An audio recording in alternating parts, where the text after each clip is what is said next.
ညနေပေါ့နော်မြန်မာအစီအစဉ်မှာပါဝင်ခွင့်ပြန်လည်ပြမဖျားရှင်ကိုချီးမွမ်းကိုးကွယ်ဖို့ရန်အတွက်ပါဝင်ခွင့်ပေးတဲ့ဖဖျားရှင်ရဲ့ကျေးဇူးတော်ကိုရှုစွာချီးမွမ်းလို့တယ်နောက်ပြီးမှဒီနေ့ညနေဒီမြန်မာအစီအစဉ်ပေါ့နော်Zoom နဲ့တော့လည်းကောင်းနောက်ပြီးတော့ online နဲ့တော့လည်းကောင်းပါဝင်ကြတဲ့ယုံကြည်သူဖျားရှင်ရဲ့သာသမီရောက်စီတိုင်းပေါ်မှာလည်းအထူးပဲကျေးဇူးတင်နေဖျားရှင်ဆက်ဆက်ကောင်းချီးပေးပါစေခွန်အားရတယ်နော်ကျမတို့ဒီနေ့ဇုံမီအစီအစဉ်တစ်ချိန်ပြီးသွားပြီအဲ့ဒီမတိုင်ခင်ပေါ့နော်ကလေးတွေဆိုလို့ရှိရင်တော့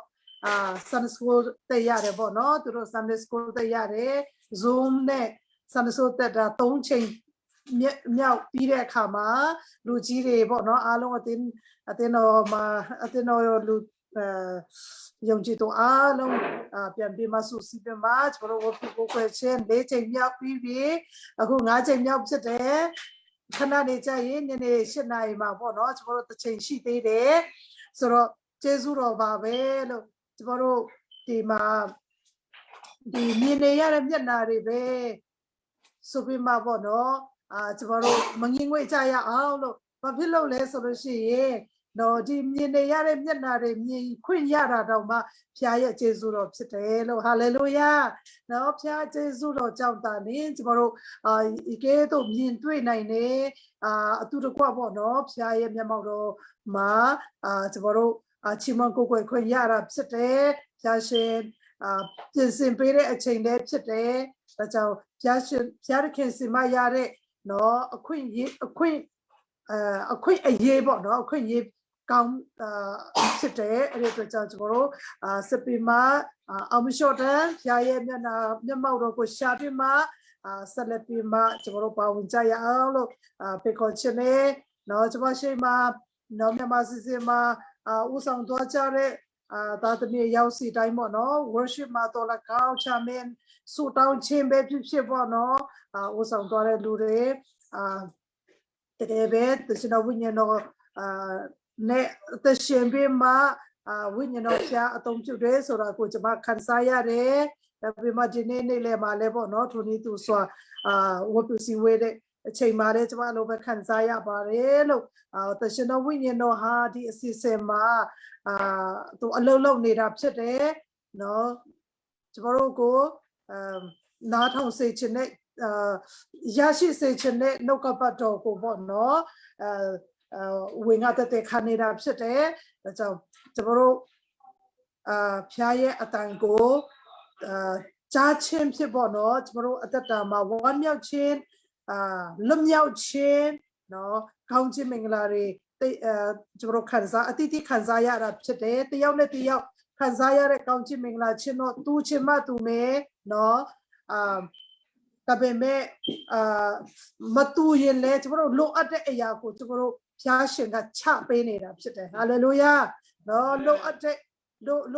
အစာလိုအပ်တဲ့နော်အာဟာရဖျားရှင်ကချပေးနေတာဖြစ်တယ်တယောက်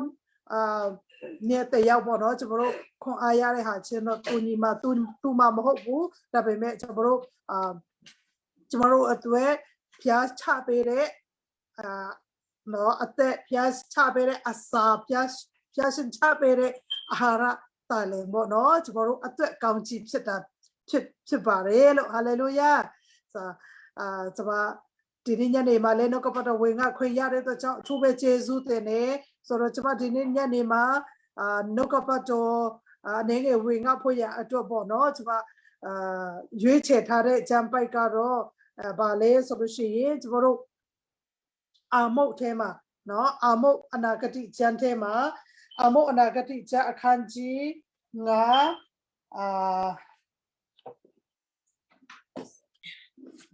အာမုတ်အနာဂတိကျမ်းအခန်းကြီးအခန်းငယ်၄မှာဒီမှာဗာရေးထားလဲဆိုလို့ရှိရင်ငါ့ကိုရှာကြလို့တဲ့ရှာလဲအသက်ချမ်းသာရကြလိမ့်မည်တဲ့ငါ့ကိုရှာကြလို့ရှာလဲအသက်ချမ်းသာရကြလိမ့်မည်ဆိုပြီးမှနှုတ်ကပတ်တော်ပေါ်ပြထားတာကိုကျွန်တော်တို့တွေ့ရပါတယ်နော်ထာဝရဘုရားကဒီနေ့အသက်ချမ်းသာရဖို့ရအတွက်ငါ့ကိုရှာပါတဲ့ဟာလေလုယာ နော်ထာဝရဘုရားကသင်တို့အသက်ချမ်းသာရဖို့ရအတွက်ငါ့ကိုရှာပါတဲ့နော်နောက်ပြီးတော့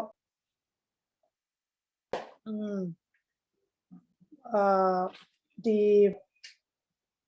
မာတဲ့အခန်းကြီးငါအခန်းငယ်10မှာကြတော့ဘယ်လိုရေးထားလဲဆိုလို့ရှိရင်မြန်မာလိုမှာကြတော့စိတ်နှလုံးဖြူစင်သောသူတို့ဒီမင်္ဂလာရှိကြ၏တဲ့နော်ချင်းချမ်းဖိုက်ထဲမှာတော့ဘယ်လိုရေးထားလဲဆိုလို့ချင်းဘာသာပြန်တဲ့နော်စာသားမှာကြတော့ဘယ်လိုရေးထားလဲဆိုလို့ရှိရင်စိတ်နှလုံးအကျွမ်းမဲ့တဲ့ပေါ့နော်ထာဝရဘုရားကိုရှာတယ်တဲ့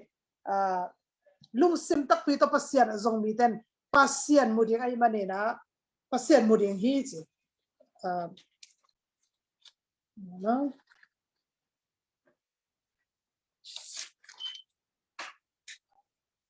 mate khan ji nga khan nge si ma lung sim tak pi to pasien azong mi te in pasien muding ai hi manen thu phanga mi a hi u hi no thu phanga mi lung sim tak pi to pasien azong mi te in pasien muding ai manen thu phanga mi a hi u hi chaba di ma chaba ba ခံစားရတယ်ဆိုလို့ရှိရင်ကျွန်တော်တို့စိတ်နှလုံးအကျွမ်းမဲ့နဲ့เนาะထာဝရဘုရားကိုရှာခြင်းအဖြစ်ထာဝရဘုရားရဲ့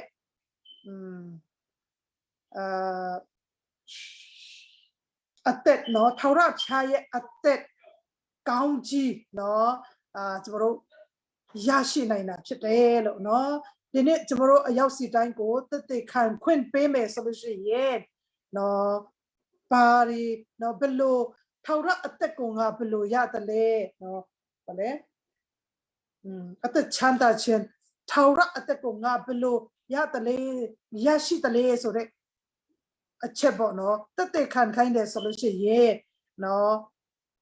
ထာဝရအသက်ရတာချင်းအတူတူနော်ဘလို့ရတယ်လဲဆိုတဲ့ရတဲ့ပုံစံပေါ့နော်ကျွန်တော်တို့ဘယ်လိုပြောမလဲဘလို့ဘယ်ချိန်မှာနောက်ပြီးမှဘယ်လိုဘယ်လိုကျမပေါ်မှာ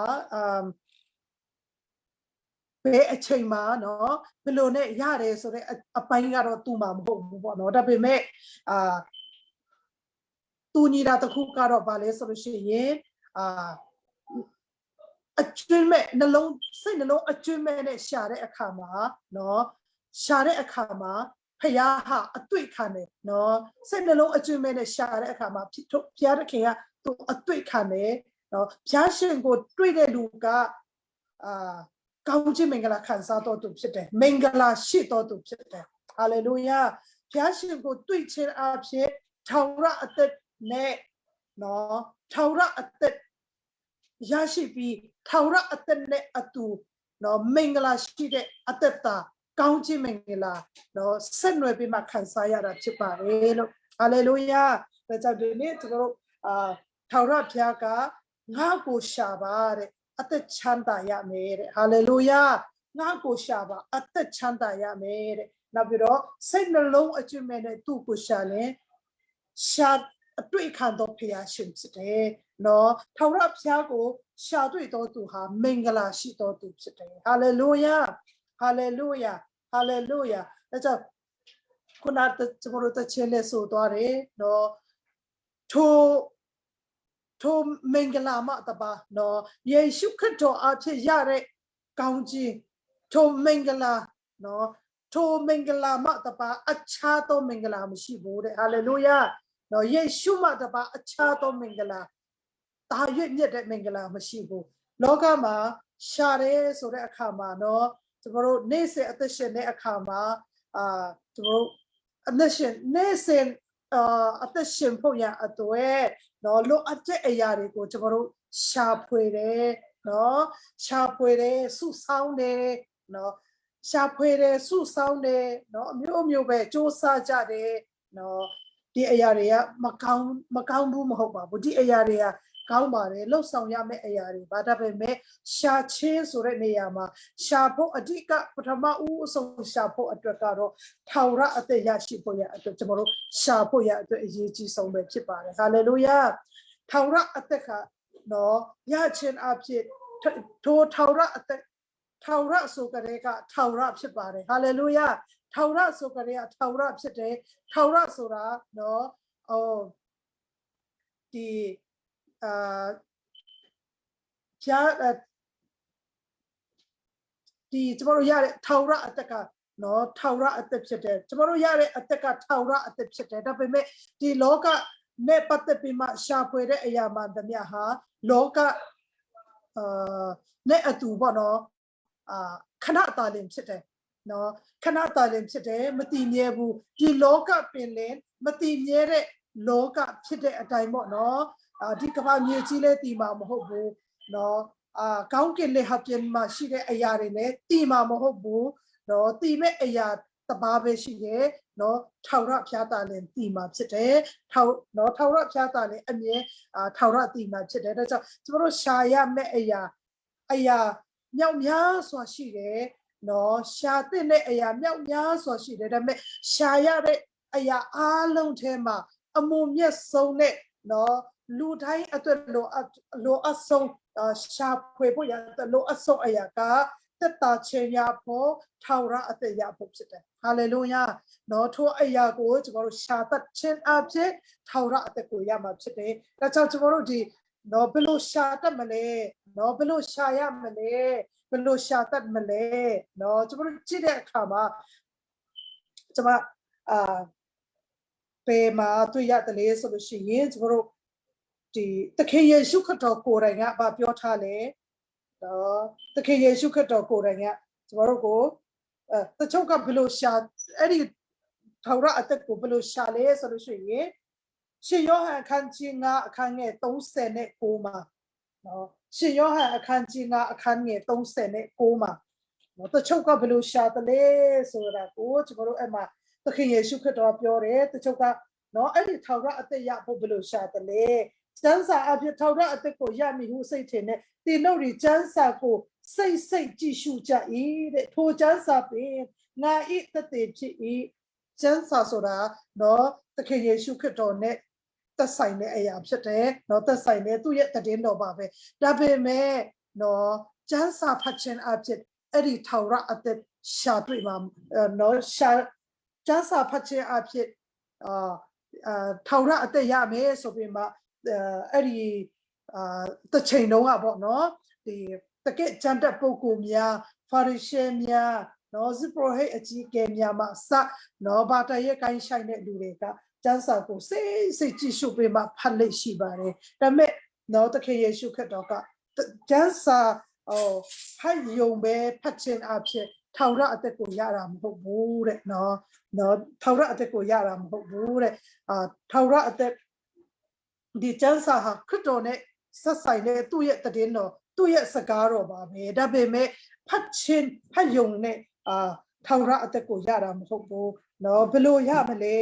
သခင်ယေရှုခရစ်တော်ကပြောတဲ့နှုတ်ကပတ်တော်ရှိတယ်ယောဟန်အခန်းကြီး3အခန်းငယ်36မှာ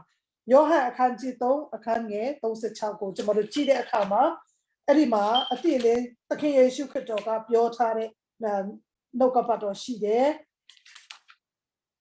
ရှင်ယောဟန်အခန်းကြီး3အခန်းငယ်36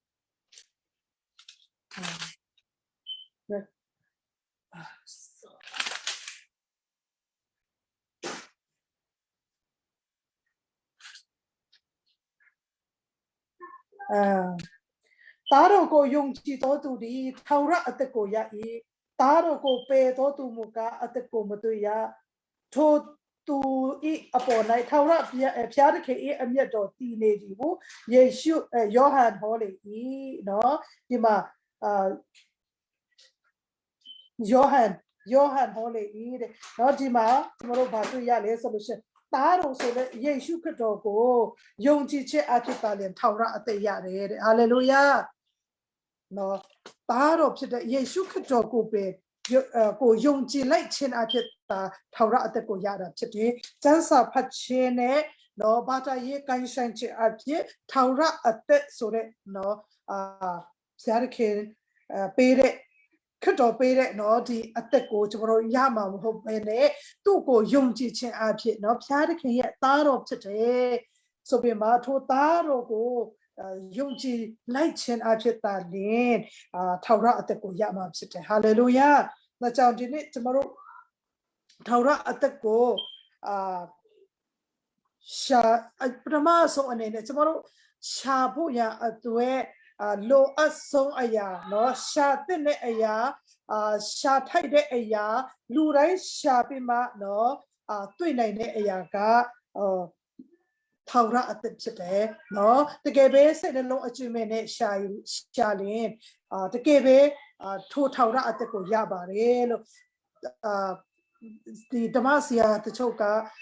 တက်တေခံဝေငှတဲ့ခါမှာဘယ်လိုပြောတတ်လဲဆိုလို့ရှိရင်နော်ကေတင်ချင်းရဖို့ရအတွက်ကလွယ်တယ်တဲ့နော်အင်မတန်မှလွယ်တယ်တဲ့ဒါပေမဲ့ခက်တယ်တဲ့နော်ဒီနေ့ကျွန်တော်တို့လူတွေကတော့ခက်ခဲတဲ့အရာဆိုလို့ရှိရင်စိတ်ဝင်စားတယ်အရန်လွယ်တဲ့အခါမှာကျတော့ရှမ်းသွားတတ်တယ်ပေါ့နော်ဆိုတော့ဒီမှာကျွန်တော်တို့ခက်တော်ကိုနော်ကျွန်တော်တို့ယုံကြည်ခြင်းအဖြစ်လက်ခံတဲ့အခါမှာနော်ယုံကြည်ခြင်းရှိတဲ့အခါမှာခက်တော်ဖျားရှိရဲ့သားတော်ဖြစ်တယ်လို့ယုံကြည်လိုက်တဲ့အခါမှာနော်ထာဝရအသက်ကိုရတာဖြစ်တယ်လွယ်လေးဖြစ်တယ်ဒါပေမဲ့တချို့ကခဲရခက်စစ်နဲ့ခဲရခက်စစ်နဲ့ရမယ်ထင်ပြီးမှအစာရှောင်နိုင်မှကျန်းစာဖတ်နိုင်မှနောက်ပြီးမှဝတ်ပြုစည်းဝေးမှနော်လုံနိုင်မှပါဝင်နိုင်မှစသဖြင့်ပေးကမ်းနိုင်မှစသဖြင့်အကျင့်စာရိတ္တလေးပါလေးနည်းနည်းပါးကောင်းမှစသဖြင့်ပေါ့နော်လူတွေကတော့ပြောတတ်ကြတယ်ဒီအရာတွေကမကောင်းတာမဟုတ်ပါဘူးကောင်းပါတယ်ဒါပေမဲ့ဒီအရာတွေအားဖြင့်ဒီပြုတ်မှုတဲ့အရာတွေပေါ့နော်ဒီပြုတ်မှုတဲ့အရာများအားဖြစ်တော့နော်ထာဝရအသက်ကိုတော့ရမှာမဟုတ်ဘူးထာဝရအသက်ကိုတော့ယုံကြည်ခြင်းအားဖြင့်ရမှာဖြစ်တယ်ယုံကြည်ပြီးတဲ့နောက်မှာတာလေနော်ထိုအရာတွေကထိုအရာတွေဒုတိယနေရာမှာပေါ့နော်ထိုအရာတွေကတော့လိုအပ်တဲ့အရာဖြစ်တယ်ဒါပေမဲ့ပထမဆုံးထာဝရအသက်ရဖို့ရအတွက်လိုအပ်ဆုံးအရာကယုံကြည်ခြင်းတစ်ခုပါပဲဟာလေလုယာယုံကြည်ခြင်းတစ်ခုပဲယုံကြည်ခြင်းရှိမှသာလျှင်ထာဝရအသက်ကိုရရှိပြီးမှကျွန်တော်တို့ထာဝရတည်အသက်ရှင်နိုင်မှာဖြစ်ပါတယ်ထာဝရအထိကျွန်တော်တို့အသက်ရှင်နိုင်မှာဖြစ်တယ်ယောမအထဲမှာရှင်ပေါလုကိုယ်တိုင်ဘာဟောထားလဲဆိုလို့ရှိရင်သင်တို့ဒီတဲ့နော်သင်တို့ဒီတဲ့ယောမအခန်းကြီး7အခန်းငယ်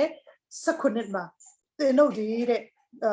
ချင်းစာတဲ့နေကျွန်တော်ဒါရိုက်ပါတာပြန်မယ်နော်မြန်မာလိုမှလည်းဖတ်ရင်တော့ဖတ်လို့ရတယ်ဒါပေမဲ့မြန်မာလို့ပေါ့နော်ကျွန်မဖတ်တဲ့အခါမှာသူ့ဝေါ်ဟာရကကျွန်မမကြွယ်တဲ့သူကြောင့်ပေါ့နော်ဆိုယောမအခန်းကြီး7အခန်းငယ်19မှာကြတော့ဘယ်လိုရေးထားလဲဆိုလို့ရှိရင်ဣသေလလူမျိုးများဟာတဲ့တိုးမှာနော်ပေါက်တဲ့olive pin ပေါ့နော် olive pin ဖြစ်တယ်တဲ့ဒါပေမဲ့တဲ့ဣသေလလူမျိုးကကြတော့တဲ့နော်စိုက်ဥယျာဉ်ထဲမှာစိုက်ပျိုးထားတဲ့ဥယျာဉ်ထဲမှာစိုက်ပျိုးထားတဲ့ olive pin တွေဖြစ်တယ်တဲ့ဒီ olive pin ရဲ့အခက်ကိုနော်ဖြတ်ပြီးတော့တဲ့တိုးမှာပေါက်တဲ့ olive pin ရဲ့အကိုင်းပေါ့နော်အကိုင်းကိုဆက်လိုက်တယ်တဲ့နော်ဆက်လိုက်တဲ့အခါမှာတဲ့ထို olive ထိုဆက်ချင်းခံရတဲ့နော်ဆက်ချင်းခံရတဲ့တိုးကနော်တိုးမှာပေါက်တဲ့ဒီ olive pin ရဲ့အကိုင်းပေါ့နော်ဒီဆက်ချင်းခံလိုက်ရတဲ့ဒီအကိုင်းဟာတဲ့အသက်ရှင်တဲ့နော်ဖြစ်အသက်ရှင်လာတယ်တဲ့ဒီလိုမျိုးအသက်ရှင်ခြင်းဟာတဲ့သူကိုယ်တိုင်အသက်ရှင်ခြင်းမဟုတ်ဘဲနဲ့နော်အသက်ရှင်နေတဲ့စိုက်ပျိုးခြင်းခံရတဲ့အသက်ရှင်နေတဲ့ olive pin အပေါ်မှာဆက်ထားတဲ့အတွက်ကြောင့်အပင်မှာအသက်ရှိတဲ့အတွက်ကြောင့်သူဟာအသက်ရှိပြီးမှနော်အသက်ရှင်ပြီးမှနော်အရွက်တွေအရွက်နုတွေထွက်လာပြီးတော့နော်အသီးတွေတီးလာနိုင်တာဖြစ်တယ်ဒီအကိုင်းဟာဖြတ်ပြလို့ရှိရင်အပင်နဲ့မဆက်လို့ရှိရင်သူဟာတေဖို့ပဲရှိတယ်ဒါပေမဲ့နော်ဒီအကိုင်းအသက်ရှင်ဖို့ရအတွက်အသက်ရှင်နေတဲ့ အပင်ပေါ်မှာစစ်ချင်းခံရတဲ့အခါမှာထိုအပင်ရဲ့အသက်ကနေပေါ့နော်အသက်ကိုရပြီးမှနော်အရွတ်အကိုင်းတွေဖြာလာတယ်အရွတ်တွေနှုတ်လာတယ်အသီးတွေတီးလာတာဖြစ်တယ်တဲ့ဒီနေ့ခရစ်တော်နဲ့ကျမတို့ရဲ့ဆက်ဆက်ချင်းပေါ့နော်ခရစ်တော်နဲ့ကျမတို့လူသားတွေယုံကြည်သူတွေရဲ့ဆက်နွယ်ချင်းလို့ပြောမလားနော်ဆက်နွယ်ချင်းဟာထိုကဲ့သို့ပဲဖြစ်ပါတယ်တဲ့နော်ထိုကဲ့သို့ပဲဖြစ်တယ်တဲ့ဒါကြောင့်ဒီကျမတို့ထာဝရအသက်ဖြစ်တဲ့နော်ထာဝရအသက်ရှင်တဲ့ယေရှုခရစ်တော်ကိုယုံကြည်လိုက်တဲ့အခါမှာထာဝရအသက်ရှင်တဲ့ယေရှုနဲ့တဆက်တဲ့နော်ဆက်နွယ်ချင်းမင်္ဂလာရရှိပြီးမှထိုအသက်အဖြစ်အသက်ရှင်ခြင်းဖြစ်တယ်တဲ့ဟာလေလုယာထိုအသက်အဖြစ်အသက်ရှင်တာဖြစ်တယ်တဲ့အဲ့ဒီအကိုင်းဟာကျမတို့ယုံကြည်သူဖြစ်တယ်အပြင်ကယေရှုခရစ်တော်ဖြစ်တယ်ယေရှုခရစ်တော်ကိုအမိပြုပြီးမှနော်ယုံကြည်ပြီးမှအမိပြုပြီးမှအသက်ရှင်ခြင်းအဖြစ်ကျမတို့ဟာထိုအသက်နဲ့အသက်ရှင်ခြင်းဖြစ်တယ်အကိုင်းကသူဟာသူအသက်ရှင်လို့မရဘူးသူဟာသူအသက်ရှင်သူကနော်အရွတ်နုမထွက်တဲ့အပြင်နော်အကိုင်းနေမထွက်လာတဲ့အပြင်သူ့ဘာတည်သွားမှာဖြစ်တယ်နော်တစ်ချိန်မှာသူဟာတည်သွားမှာပဲဖြစ်တယ်နော်သူဟာတည်ဖို့ပဲဖြစ်တယ်ဒါပေမဲ့အသက်ရှင်တဲ့အပင်ပေါ်မှာစိုက်တဲ့အခါမှာဆက်တဲ့အခါမှာအသက်ရသွားတယ်ဒါကြောင့်အဲ့ဒီအကိုင်းကအသက်ရှင်နေတယ်ဒါပေမဲ့အဲ့ဒီအကိုင်းရဲ့အသက်ကအဲ့ဒီအပင်ရဲ့အသက်နဲ့အသက်ရှင်တာဖြစ်တယ်တဲ့ဟာလေလုယာဒါကြောင့်ဒီနေ့ကျွန်တော်တို့ယုံကြည်ခြင်းဖြစ်ခရစ်တော်ဖခင်ကိုနော်ကျွန်တော်တို့တကယ်ပဲကယ်တင်ရှင်ဖြစ်တယ်ဖခင်ရဲ့သားတော်ဖြစ်တယ်နော်သူခရစ်တော်မှာခရစ်တော်အားဖြစ်တာလေပေါ့နော်ထာဝရအသက်ကိုရနိုင်တယ်သူဟာထာဝရအသက်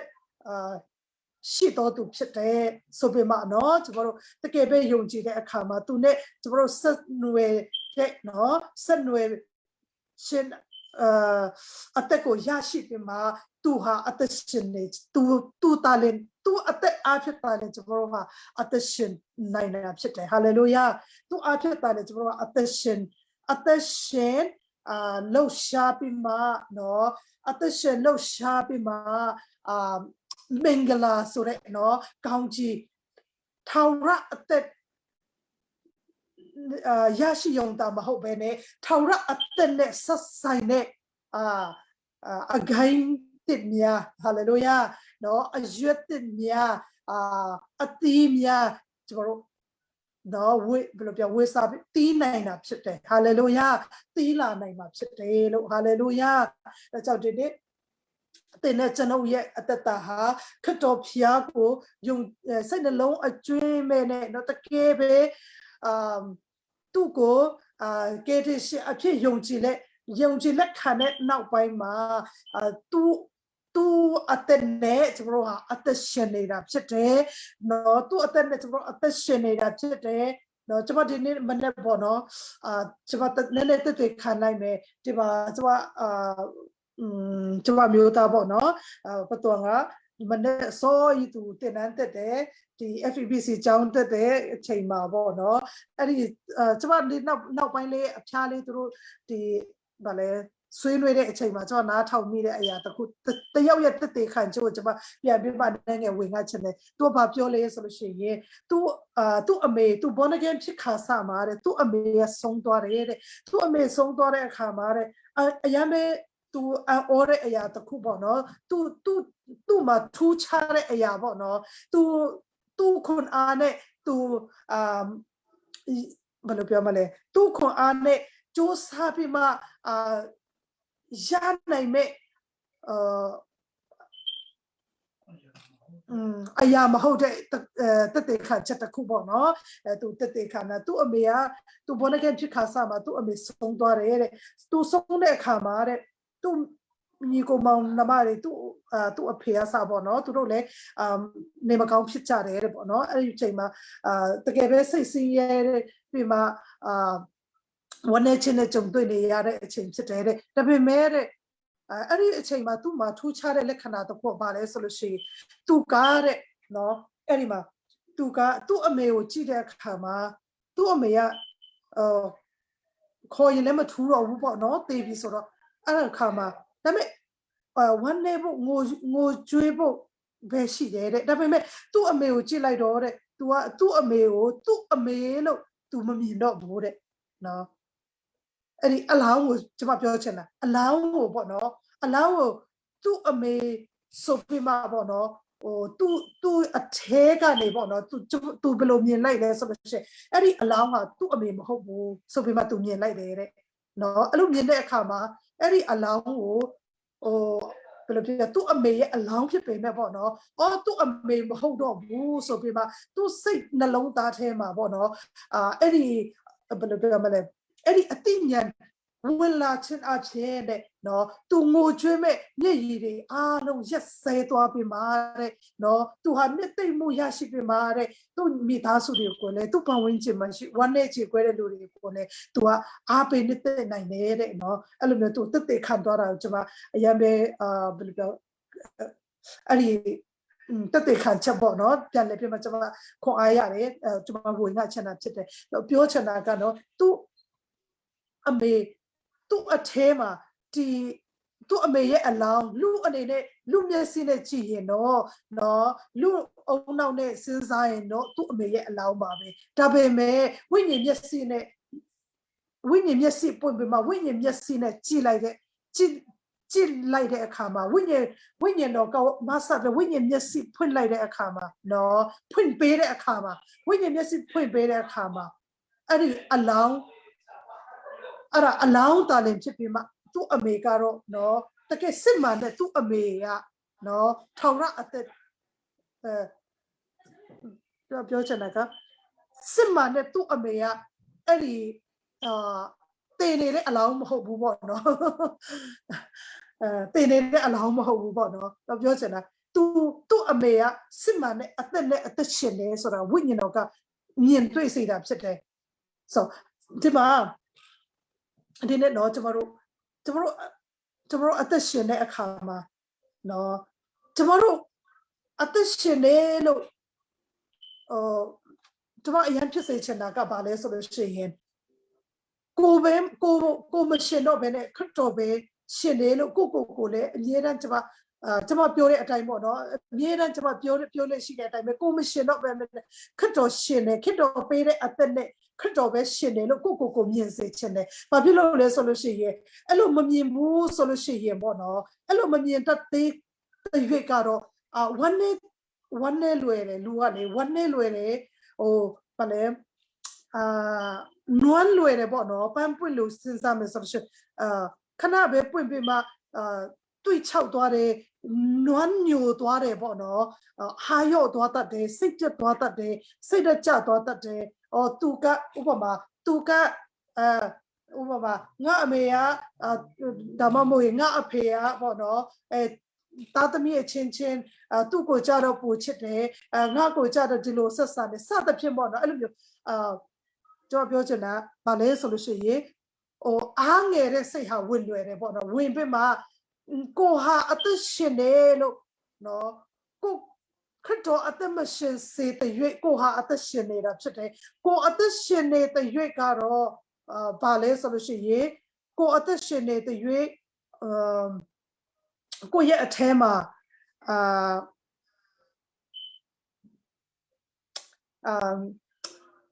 သူများရဲ့ဂရုစိုက်ခြင်းကိုလိုလားလာတယ်သူများရဲ့ဘယ်လိုပြောမလဲသူများရဲ့ဂရုစိုက်ခြင်းလို့ပြောမလားနော်ချစ်ခြင်းသူများရဲ့ဂရုစိုက်ခြင်းအားပေးခြင်းစသဖြင့်ပေါ့နော်အဲ့ဒီအရာတွေကိုပဲနော်သူတပါစိတ်ဝင်စားခြင်းစသဖြင့်သူတပါရဲ့အာယုံစိုက်ခြင်းစသဖြင့်ပေါ့နော်သူတပါကကိုဘက်ကိုလဲပြီးမှငဲ့ညာမေစသဖြင့်ပေါ့နော်ကိုအမြဲတမ်းတနာပြီးမှနော်သူတပါရဲ့ဖေးမချင်းယူရချင်းအားပေးချင်းစသဖြင့်အဲ့ဒီအရာတွေပဲ again no upting canebe upting any loach ya you po be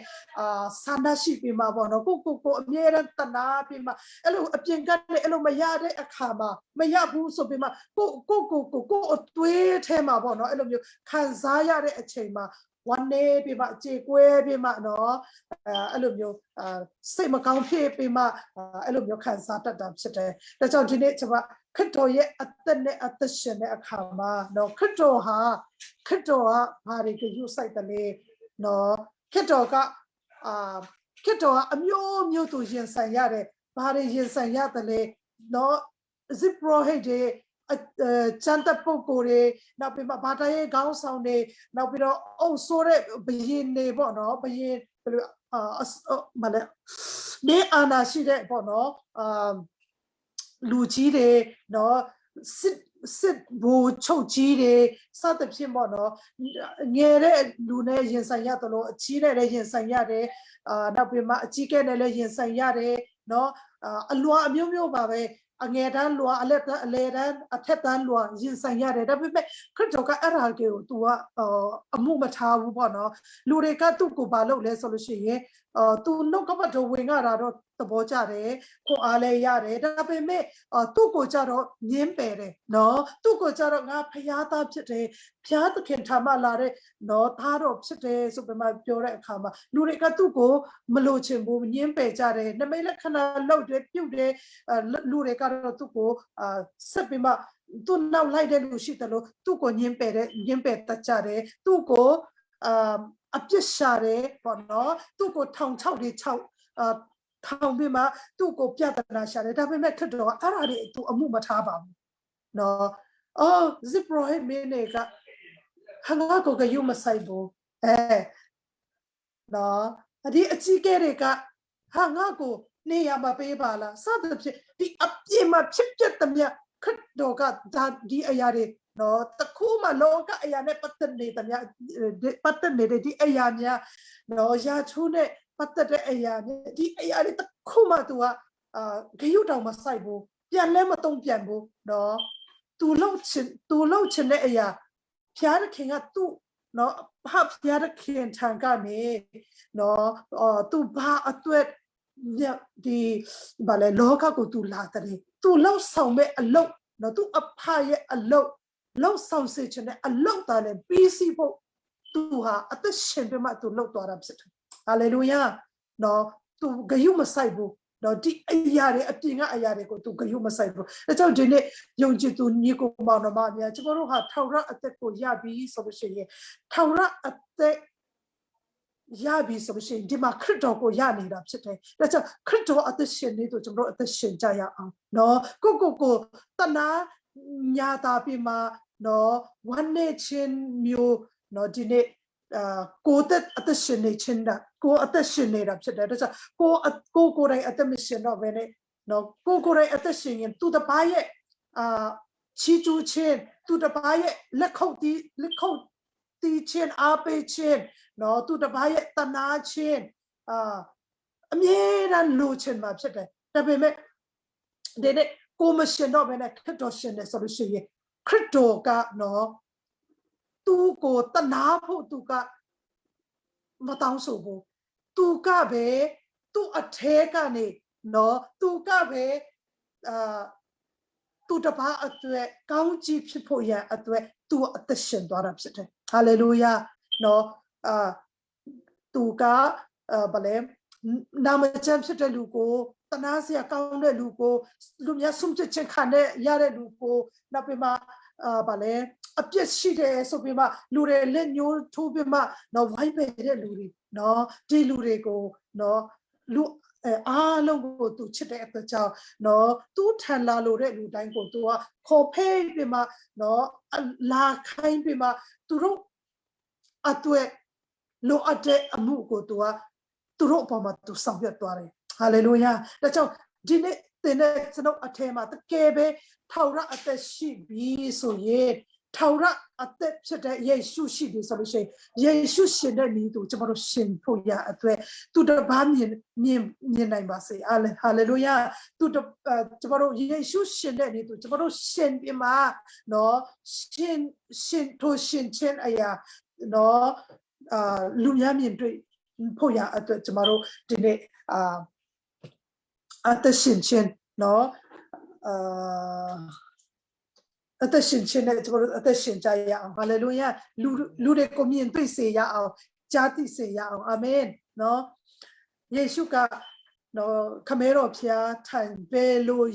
ပဲပုံနဲ့ရောက်နိုင်မလဲဆိုတဲ့အကြောင်းကိုလူတွေကိုသိစေတယ်နော်လူတွေကိုသိစေတယ်ဒါကြောင့်ဒီနေ့ခရစ်တော်ဒီမှာအသက်ရှင်ခြင်းအဖြစ်ကျွန်တော်တို့လှုပ်ဆောင်ရမယ့်အရာကလေနော်ခရစ်ဖျားတခင်စီမှာထောင်ရအသက်ဘယ်လိုရနိုင်မလဲနော်ဘယ်လိုဖျားတခင်စီမှာချင်းကပ်ပြီးမှဘယ်လိုပုံစံနဲ့ဖျားတခင်စီမှာချင်းကပ်နိုင်မလဲထောင်ရအသက်ဘယ်လိုရနိုင်မလဲဆိုတဲ့နော်ဒီသတင်းစကားကိုဟောပြောတဲ့ခံချင်းသူတပါးကိုဟောပြောတဲ့ခံချင်းသူတပါးကိုဆုတောင်းပေးခြင်းသူတပါးကိုဥစ္စာဝေမျှပေးခြင်းပေးခံခြင်းအဖြစ်ကိုအဖြစ်သူတပါးကောင်းချစ်ခံစားဖို့ရအတွက်နော်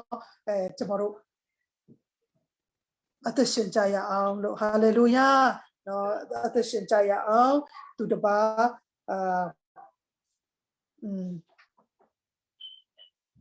那就ဒီနေ့ကျွန်တော်တို့တကယ်ပဲเนาะဖျားရှင်ရဲ့ကျေးဇူးတော်ကိုလည်းကျွန်မချီးမွမ်းနေကျွန်မလည်းเนาะအဲ့ဒီထောင်ရအသက်ရရှိပြီးဒီထောင်ရအသက်ရရှိယုံနဲ့ပေါ့เนาะကျွန်တော်တို့မပြီးသေးပဲနဲ့ထောင်ရအသက်ပေးတဲ့เนาะကျွန်တော်တို့ရရှိတဲ့ဒီခရစ်တော်ကိုရှင်စေခြင်းအဖြစ်တကယ်ပဲအသက်တာမှာကောင်းကြီးခံစားရတဲ့အကြောင်းပေါ့နော်တကယ်ကျမအသက်တာတကယ်ထူးခြားခြင်းပေါ့နော်အဲ့မှာအများကြီးပေါ့နော်ကျမထူးခြားတဲ့လက္ခဏာတွေကျမကိုယ်တွေ့ကျမခံစားရတဲ့အတွက်ကြောင့်ဒီအရာကိုပဲကျမထပ်ပြီးမှကျမပြောနေတာပြောနေခြင်းဖြစ်တယ်ပေါ့နော်ပြောနေခြင်းဖြစ်ပါတယ်လို့တော့ပထမဆုံးအနေနဲ့ကျမတို့ရှာမဲ့အရာဟာထာဝရအသက်ဖြစ်တယ်နော်ထာဝရအသက်ရှာဖို့ရအတွက်ဖြစ်တယ်ဒါဖျားရှင်ရဲ့အလိုတော်ဖြစ်တယ်ကျွန်တော်တို့ထာဝရအသက်ရှာတဲ့အခါမှာယုံကြည်ခြင်းအဖြစ်တာလင်ကျွန်တော်တို့ထာဝရအသက်ကိုရနိုင်တာဖြစ်တယ်သခင်ယေရှုခရစ်တော်ကိုယုံကြည်ခြင်းအဖြစ်တာလင်ထာဝရအသက်ကိုကျွန်တော်တို့ရနိုင်တာဖြစ်တယ်နော်နောက်ပြီးတော့ယုံကြည်ပြီးမှထာဝရအသက်ကိုရရှိပြီးဟဲ့ဆိုလို့ရှိရင်ကျွန်တော်တို့အသက်ရှင်ခြင်းဟာထိုထာဝရအသက်ရှင်တဲ့ယေရှုရဲ့အသက်ရှင်ခြင်းနဲ့ကျွန်တော်အသက်ရှင်ခြင်းဖြစ်တယ်အဲ့ဒါကြောင့်ခုနကျွန်တော်တက်တဲ့ခံတော့လူတယောက်ရဲ့တက်တဲ့ခံခြင်းကိုဝေငါတက်တဲ့စင်ဝေငါတက်တဲ့ခံတကယ်တော့ပဲသူဟာထာဝရအသက်နဲ့အသက်ရှင်ပြီးဆိုလို့ရှိရင်လေဒီလောကမှာနော်ခန္ဓာကိုယ်နော်အချိန်တန်လို့ခန္ဓာကိုယ်ဟာခန္ဓာကိုယ်ဖြစ်တဲ့နော်ဒီအိမ်ဒီကိုခန္ဓာလောကအိမ်နော်ပျက်စီးသွားရင်တောင်မှဒီထာဝရအသက်ကမပျက်စီးပဲနဲ့နော်ထာဝရအသက်ရှင်မှာဖြစ်တယ်နော်ထာဝရအသက်ရှင်မှာဖြစ်တယ်ဒါကြောင့်ထိုအသက်ရှင်တဲ့ယေရှုရဲ့အသက်နဲ့ပဲကျွန်တော်တို့အသက်ရှင်ပြီးမှထိုယေရှုရဲ့အသက်နဲ့အသက်ရှင်ခြင်းအဖြစ်သူတစ်ပါးအတွက်ကောင်းချီးဖြစ်ရအောင်နော်ကိုသူတစ်ပါးတနာဖို့သူတစ်ပါးတနာဖို့သူတစ်ပါးစီကနေမျောလင့်ဖို့ဗာလဲမျောလင့်နေဖို့ပဲမဟုတ်တော့ပဲနဲ့ကိုအားဖြစ်တာသူတစ်ပါးကိုကောင်းချီးဖြစ်ဖို့ရအတွက်ဒါခရစ်တော်ရှင်ခြင်းရဲ့လက္ခဏာလေးဖြစ်တယ်တကယ်လဲဘုရားရှင်ကလည်းကိုအားဖြစ်ကောင်းချီးဖြစ်ဖို့ရအတွက်နော်အာဗြဟံကိုလည်းဂတိပေးထားတယ်နော်အာဗြဟံကိုဂတိပေးထားတယ်သူဟာကောင်းချီးဖြစ်မယ်ဟာလေလုယာအဲကြောင့်ဒီနေ့ကျမတို့ဒီခရစ်တော်ရရှိခြင်းအဖြစ်ကျမတို့အသက်တာဒီသူတစ်ပါးအတွက်မျိုးစိတ်နော်ကောင်းချီးဖြစ်ပြီးမှလူတွေဖျားရှင်ကိုဆက်ပြီးမှမြင်တွေ့ပြီးမှထန်တော်ကိုချင်းကလာနိုင်မှာဖြစ်တယ်ဆိုတဲ့အကြောင်းပေါ့နော်ဒီနေ့ကျမတို့ စိတ်နှလုံးအကျွမ်းမဲ့နဲ့ထာဝရဘုရားကိုရှာရင်အသက်ချမ်းသာရမယ်နော်အသက်ချမ်းသာရမယ်နောက်ပြီးမှဗာလဲချင်းချမ်းသာထဲမှာထာဝရဘုရားကိုစိတ်နှလုံးအကျွမ်းမဲ့နဲ့ရှာတော်သူဟာ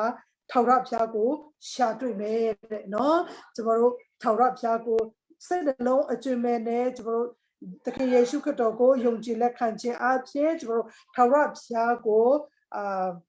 ထာဝရအသက်ကိုရတာဖြစ်တယ်ထာဝရအသက်ကိုရခြင်းအပြင်ထာဝရဘုရားကို